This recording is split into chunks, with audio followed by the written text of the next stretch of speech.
My family used my college fund to pay for my cousin's wedding. You can always take out loans, they shrugged. Years later, they needed my help, and I gave them the same answer. I, 22M, discovered the betrayal on what should have been the happiest day of my life, my college acceptance day. The envelope from State University felt heavy in my hands as I tore it open, my heart pounding with anticipation.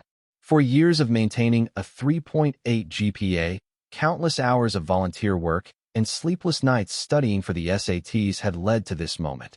The acceptance letter was everything I had dreamed of, but the financial aid package made my stomach drop. Even with scholarships, I would need the college fund my grandparents had set up for me when I was born. I rushed home, clutching the acceptance letter, ready to share the news with my parents. The house was unusually quiet when I walked in, and I found my parents sitting at the kitchen table with serious expressions. My mother's eyes were red-rimmed, and my father was staring at his hands. I announced my acceptance with excitement, expecting celebration, but instead received uncomfortable silence. When I mentioned needing to access the college fund, my parents exchanged a look that made my blood run cold. My father cleared his throat and explained that there had been a family emergency. My cousin Sarah was getting married in 2 months, and her parents couldn't afford the wedding they had promised her. The family had decided to use my college fund to help pay for the ceremony and reception. The words hit me like a physical blow. I asked how much they had taken, hoping it was just a loan, something we could work around. My mother whispered that they had used all of it, $37,000 that my grandparents had carefully saved over 18 years. I demanded to know how they could make this decision without consulting me. My father's response became burned into my memory forever. He told me I could always take out student loans, that education was an investment I could pay back over time, but Sarah only gets one wedding day. The argument that followed was explosive. I pointed out that Sarah had known about her wedding for over a year and could have planned accordingly. I reminded them that this money was specifically designated for my education, a gift from grandparents who had worked double shifts at the factory to save every penny. My mother tried to justify their decision by explaining that family comes first, that Sarah was like a daughter to them since her parents struggled financially. She insisted that I was being selfish for not understanding the importance of family unity. I asked if they had considered that I might not qualify for enough loans to cover the full cost of college. My father dismissed my concerns, saying that smart kids like me always find a way to make things work. That night, I called my grandparents, hoping they could intervene. My grandmother's voice broke when I told her what happened. She explained that legally, since the fund was in my parents' names as trustees, they had the right to use it however they saw fit. She and my grandfather had trusted my parents to use the money for my education, never imagining they would redirect it elsewhere. Sarah's wedding was everything she had dreamed of: an elegant venue, designer dress, open bar, and a reception for 200 guests. I watched my college fund transform into centerpieces, a live band, and premium catering. Every detail of the celebration represented a piece of my future that had been stripped away.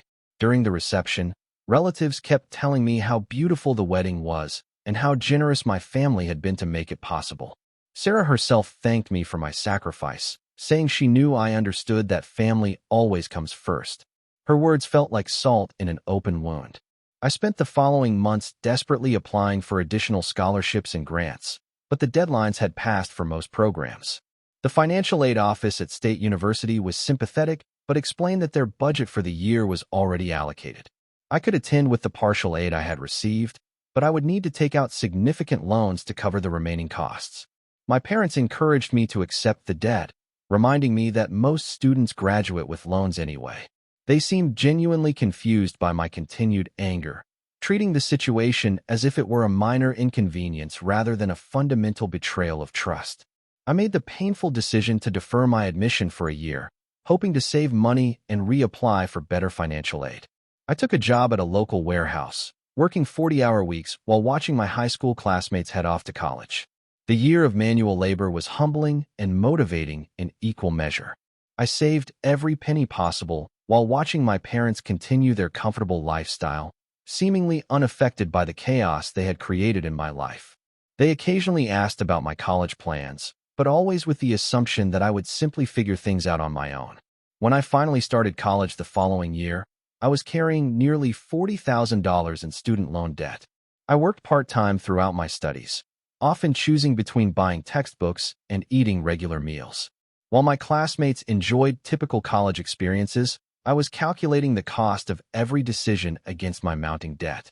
My parents attended my graduation ceremony, proudly taking photos and acting as if they had been supportive throughout my journey.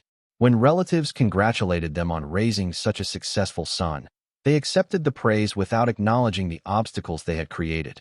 After graduation, I moved across the country for a job opportunity, partly for career advancement, but mostly to create distance from my family. I wanted to build my life without the constant reminder of their betrayal and their expectation that I should simply forgive and forget.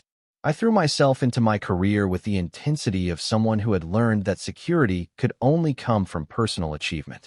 I worked 60-hour weeks, took on additional projects, and pursued every opportunity for advancement. The memory of watching my college fund pay for wedding flowers motivated me through every difficult day. 5 years after graduation, I received a phone call that changed everything. My father's voice was strained as he explained that he had been diagnosed with a serious heart condition requiring immediate surgery. The medical bills were overwhelming, and their insurance coverage was inadequate. He asked if I could help with the costs, explaining that they had exhausted their savings and were facing the possibility of losing their house.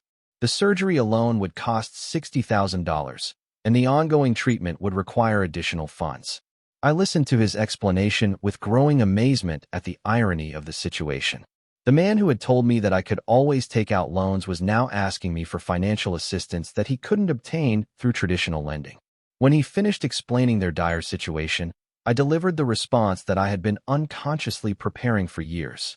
I told him that he could always take out loans, that medical debt was something he could pay back over time, but I only had one chance to build my financial security. The silence on the other end of the phone was deafening. My father asked if I was seriously going to abandon my family in their time of need. I reminded him that he had made the same choice when he abandoned my educational needs for a wedding celebration. My mother got on the phone, crying as she begged me to reconsider. She insisted that this situation was different, that it was a matter of life and death. I acknowledged that it was indeed different.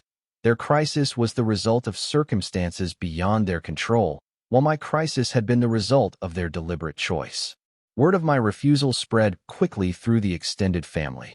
Sarah called me directly, expressing shock that I would hold a grudge over something that happened so long ago.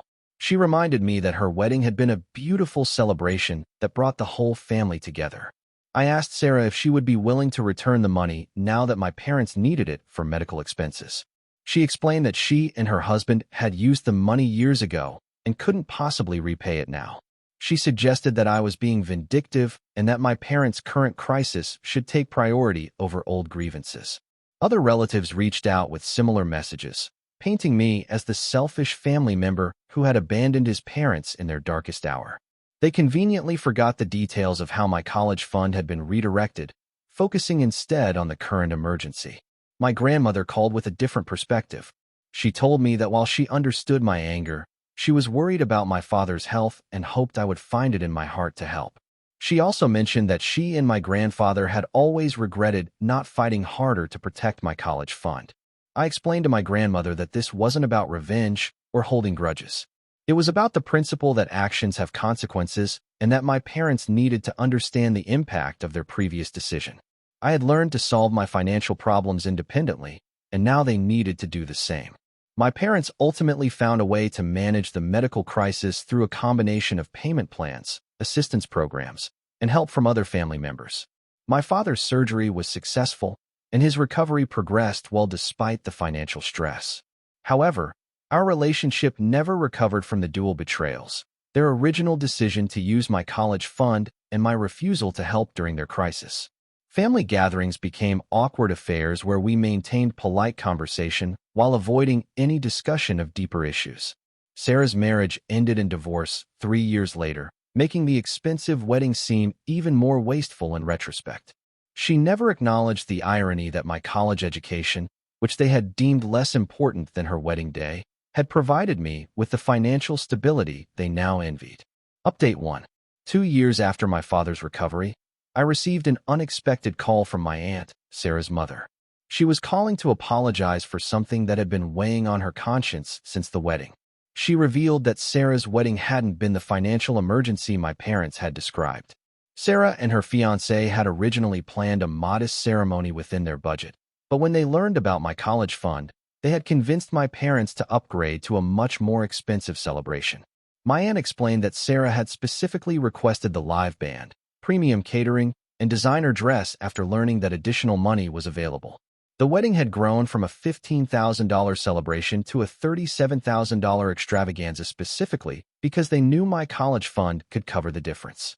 This revelation reframed everything I thought I knew about the situation. My parents hadn't just made a poor decision in a moment of family crisis. They had been manipulated into funding Sarah's upgraded wedding at my expense. I confronted my parents with this new information, and their response was even more disappointing than their original betrayal. They admitted they had known about Sarah's role in escalating the wedding costs, but had hoped I would never find out. They had allowed me to believe that the expensive wedding was a necessary family emergency rather than an optional luxury. Update 2. Armed with the truth about Sarah's manipulation, I decided to take a more active approach to addressing the situation. I calculated the total cost of my student loans, including interest, and determined that my parents' decision had ultimately cost me over $55,000. I sent a detailed letter to every family member who had criticized my refusal to help with the medical bills. The letter outlined the true circumstances of how my college fund had been used and included documentation of my student loan payments over the years. The family's response was mixed, but largely supportive once they understood the full scope of what had happened. Several relatives apologized for their previous criticism and expressed shock at Sarah's role in manipulating the situation. Sarah herself never responded to the letter, but I heard through family channels that she was angry about being publicly embarrassed by my decision to share the truth. She maintained that her wedding had been a family celebration that everyone should have been happy to support. My parents' reaction was defensive and angry. They accused me of trying to destroy family relationships and insisted that I was making too big a deal out of something that happened years ago. They seemed more upset about being exposed than about the original betrayal. Update 3. The truth about Sarah's manipulation actually brought me a sense of closure that I hadn't expected. For years, I had struggled with guilt about refusing to help my parents, wondering if I was being too harsh or vindictive. Learning that their decision had been based on manipulation rather than genuine emergency helped me understand that my response had been appropriate. My relationship with my parents remains strained, but has evolved into something more honest. They finally acknowledged that their decision had been wrong and that they had underestimated the impact on my life. While they never offered to repay the money, they did express genuine regret for the first time. I've built a successful career and achieved financial stability despite the obstacles they created. The experience taught me valuable lessons about self-reliance and the importance of protecting my own interests, even when family pressure suggests otherwise. The irony of the situation still strikes me regularly. My parents taught me that family obligations should override personal financial planning, but when they needed help, I had learned their lesson too well. They had shown me that sometimes you have to make difficult choices about money, and I simply applied their own logic to their situation. Looking back, I don't regret my decision to refuse their request for help. The experience forced them to confront the consequences of their choices and demonstrated that actions have lasting impacts beyond the immediate moment. Sometimes the most important lessons come from experiencing the same treatment you've given others. The college fund they redirected for a wedding that lasted one day could have prevented decades of student loan payments. When they needed help, I gave them the same consideration they had given my future. I told them they could always find another way.